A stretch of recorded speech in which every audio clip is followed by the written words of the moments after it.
I already sold it. Mom, those were the first words out of Jenna's mouth when she opened the door. Not a greeting, not a warning. Just that she didn't blink, didn't hesitate, didn't soften the edges of her voice. She simply said it and stepped back like she was announcing the weather. I felt my name, Maris Delaney, disappear from my own doorstep. Before I could speak, she wrapped her hand around the handle of my suitcase and dragged it across the hardwood. The wheels rattling like loose bones. She pushed it onto the porch and closed the door behind her with a sharp click. I stood there for a long second, staring at my own luggage like it belonged to someone abandoned on the wrong street. Jenna, what did you just say? My voice came out thin, stretched from disbelief. She folded her arms. You heard me. It's done. The house sold fast. The signatures are in. The new owners take possession next week. You're making this harder than it needs to be. Behind her, Ethan lingered in the hallway, leaning against the frame with a satisfied stillness. He didn't bother pretending this wasn't his idea.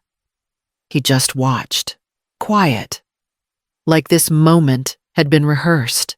Why I managed. This is my home. Your father and I. It was too much for you, she cut in. And honestly, Mom, you should be grateful. You'll get a portion of the money. Enough to live comfortably. Let us handle the adult decisions. The word adult hit sharper than any shove could have.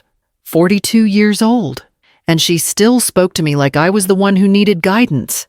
I felt something shift inside me. Not anger, not yet, but a cold realization. Jenna actually believed she could erase me with a signature.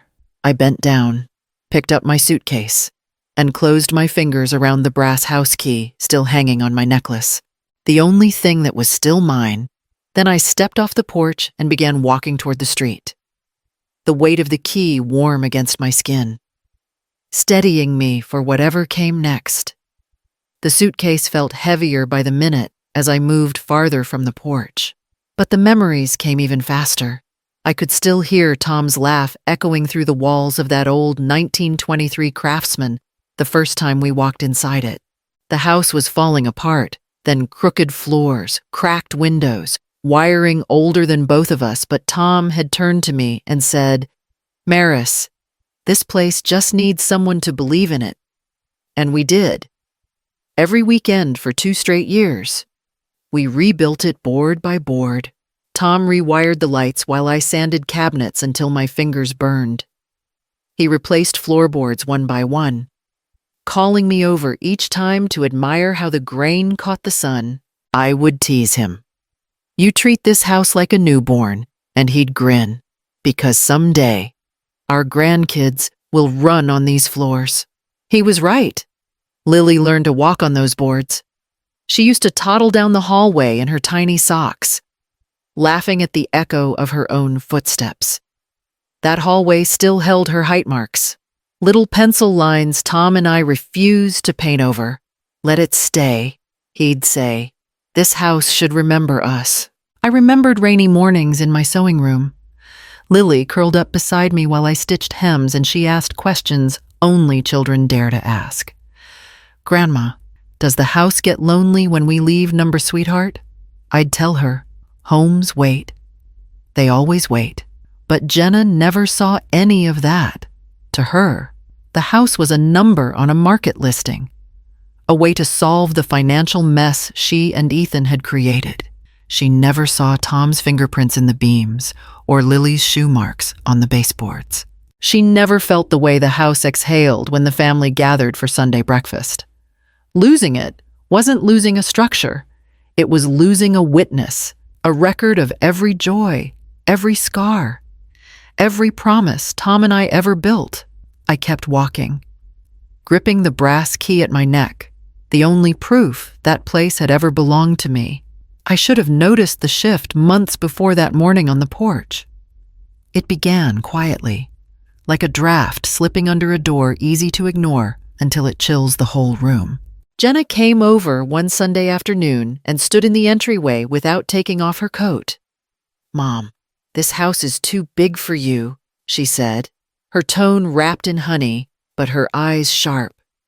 You could live somewhere easier. Maybe an apartment closer to town. I laughed it off. I have lived here for more than 40 years. Easier is not always better. She pressed her lips together. Just think about it. At the time, I thought she was worried about me. Now I know she was worried about herself. Ethan's presence changed things too. He used to be polite, quiet, almost invisible. But as his business troubles grew, he became tense, impatient. He would show up with Jenna, pretending to check on me but pacing through the rooms like he was measuring something. One day, while I baked bread, I heard his voice in the backyard, low, irritated. Once we sell Mom's house, we will breathe again. I am drowning here, Jenna. I stepped closer to the window. But before I could hear more, Lily tugged at my sleeve. Her small face looked uncertain. Grandma, why is Daddy talking about selling your house? I felt something inside me twist, but I forced a smile. Adults talk nonsense when they are stressed, but I heard it. Lily heard it. Jenna heard me hearing it. After that, their visits carried a different weight. They did not ask how I felt. They asked how the old place was holding up. They nodded at the windows. The beams, the cabinets Tom rebuilt with his own hands. Their eyes did not reflect memories anymore. They reflected numbers, possibility, escape. Jenna would glance at Ethan, and he would give the slightest nod, as if confirming something between them. I was starting to understand that their plans no longer included me, only my property. The cracks in her voice had been there all along. I just did not want to hear them. They arrived just after sunrise, knocking with the kind of urgency people use when the decision has already been made. I opened the door, still tying my robe, and both Jenna and Ethan stood there, dressed as if they were attending a meeting, not visiting me. Mom, we need to talk, Jenna said. No greeting, no warmth. Ethan held a folder against his chest, his jaw tight. It is important we handle this calmly. My stomach tightened. What is going on? Jenna walked past me into the living room. There is no easy way to say this. The house is sold. The paperwork is finalized. The buyers will be here next week to take measurements. I gripped the back of a chair. Sold. You cannot sell something that is not yours. She exchanged a quick glance with Ethan before pulling a sheet from the folder. We used the power of attorney Dad signed during his medical crisis. It gave us authority to act on your behalf. It was still valid. My hands trembled. Your father signed that so you could pay bills while he was in the hospital, not to take my home. Ethan's tone was smooth, too smooth. The law recognizes the document. It was enough to proceed. I stared at them, my voice cracking. You went behind my back. It is for your own good, Jenna said. This house is too much for you. We already arranged everything. You can stay in the garage room at our place until we figure out a long-term plan. I am not living in your garage, I said. I am not dead. I am not furniture you can store. Her expression hardened. Then I do not know what to tell you. She dragged the same suitcase from the closet, the one Tom and I used on trips to the coast, and pushed it toward the front door. You need to be out before the buyers arrive. I felt the humiliation hit deeper than the cold morning air as she rolled it onto the porch. Ethan stood behind her, silent, almost proud. I stepped outside, wrapped my hand around the brass key on my necklace, and forced my feet to move. Mrs. Kamala Ruiz barely looked up when I stepped into her boarding house. She sat behind a counter cluttered with newspapers and knitting needles, her glasses sliding down her nose. You looking for a room? She asked. I nodded. Just something small, just for now. She studied my suitcase, the kind of glance that understood more than I wanted to explain. Second floor, room with one window. It stays warm enough. Pay weekly. No trouble. And we will get along. Her voice was blunt, but not unkind. I followed her up the narrow stairs, listening to the boards creak under each step. When she opened the door, the room was exactly as she promised, tiny, with a bed, a chair, and a single window that framed nothing but the brick wall next door. "It is clean," she said, "and quiet. Quiet helps people breathe." I forced a smile. "Thank you." When she left, the silence filled the room like an echo. I sat on the bed and let the weight of everything finally settle over me. Grief, shame, disbelief, they all tangled together until I could not tell one from another. Hours passed before I reached into my suitcase and pulled out the tin box Tom always teased me about. "Your secret vault," he'd call it. I opened the lid and spread the contents across the blanket. The small brass key, old bank receipts with my name alone on them, documents Jenna never asked about, never even knew existed. My hands steadied as I touched them. These papers held years of quiet choices, extra repair jobs, careful saving, land Tom and I bought long before Jenna was old enough to spell her name. Things I never flaunted because they were ours, not hers. I gathered everything back into the tin box and placed it beneath the pillow. I had been thrown out like a burden, but I was not empty-handed.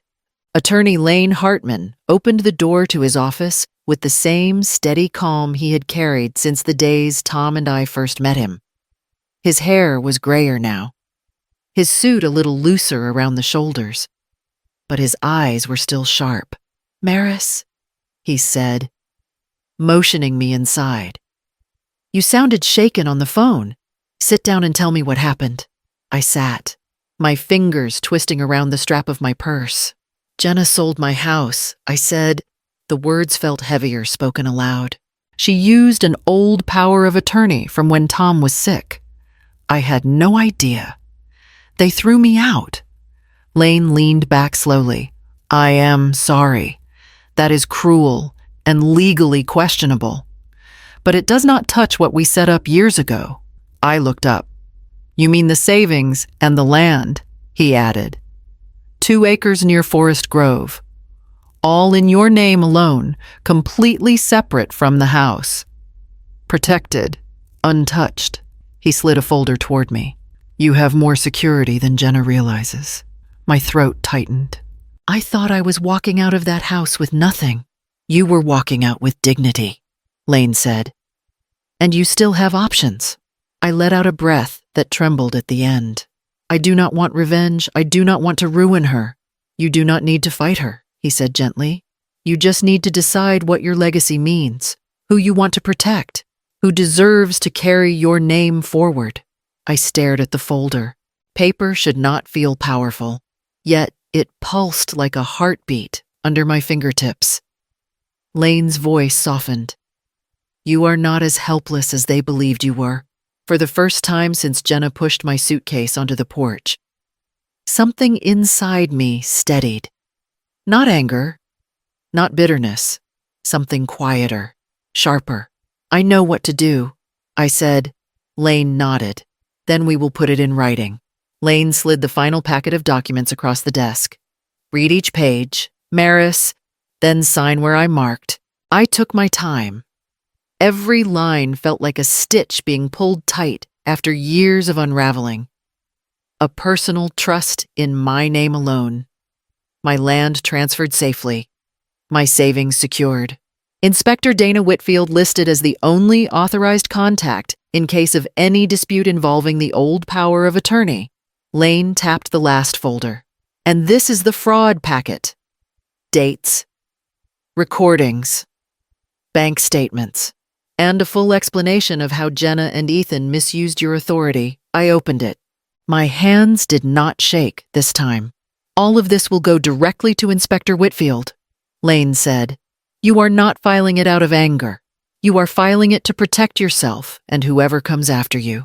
I nodded, reached for the pen, and signed. Each signature landed clean, steady, deliberate. There was no triumph in it, just clarity. When it was done, Lane gathered everything with a quiet respect. "You made the right decision," he said. I made the necessary one. I answered. When I returned to the boarding house, Mrs. Ruiz met me at the stairs. Your daughter came by. She is waiting in your room. My heartbeat slowed, not from fear, but from the certainty that the moment had finally arrived. I walked in and found Jenna standing by the single window, arms folded tightly. Mom, we need money, she said before I even closed the door. The buyer's delayed payment. Ethan is drowning. You have savings you can help. Her voice carried desperation, but her eyes carried entitlement. You threw me out like I was nothing. I said, you sold my home behind my back, and now you want help. She stepped closer. You are still my mother. I let out a breath, calm and cold. And you are the woman who dragged my suitcase to a porch and shut the door. You threw me out like a dog.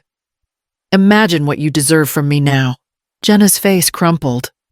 But I did not move toward her, not this time, not ever again. The news of my passing reached Jenna 2 days before the envelope did. Lane Hartman delivered it himself, placing the thick packet in her hands while she stood in her driveway. Still in her work blouse, still pretending her life had not already caved in. This is from your mother, Lane said. Her instructions were very clear. Jenna frowned. Instructions. For what you will see, he replied. And he walked back to his car without another word. She tore the envelope open the moment she got inside. Pages spilled onto the counter photocopies. Signed statements. Timestamps. Emails. Bank records. At the top of the stack was a cover letter in Lane's handwriting. The fraud report has been filed. The investigation is open. Inspector Dana Whitfield will contact you. Jenna's breath stalled, her eyes darting over the lines she never expected to see, the old power of attorney. Ethan's phone call about selling the house, the forged addendum, the property transfer signed without my consent. She grabbed her phone, dialing Ethan again and again, but each call went straight to voicemail. By that night, his closet was half empty. His truck was gone. He had left her to face it alone. 3 mornings later, a court summons arrived. She stood, frozen in the kitchen as she read the words property fraud hearing. Lily watched her from the hallway, clutching her backpack, too afraid to speak. At the courthouse, Jenna's confidence evaporated. She sat stiffly beside her attorney as Inspector Whitfield read each finding aloud. Every detail was exact. Every timeline matched. Every signature they had hoped no one would question was now projected onto a screen larger than life. Her attorney whispered, "This is serious. You should prepare for penalties." Jenna shook her head. "My mother would never do this." Inspector Whitfield looked up. "Your mother did not do this. She documented it. The law is doing the rest." When the judge listed the consequences, financial sanctions, public record of the fraud, and a mandatory ethics review that would follow her for years, Jenna's face drained of all color. She sat there, hollow, hearing the judgment of a woman she had shoved out of her own home. Lane Hartman returned to Jenna's house one quiet afternoon, but this time he did not ask for her. He asked for Lily.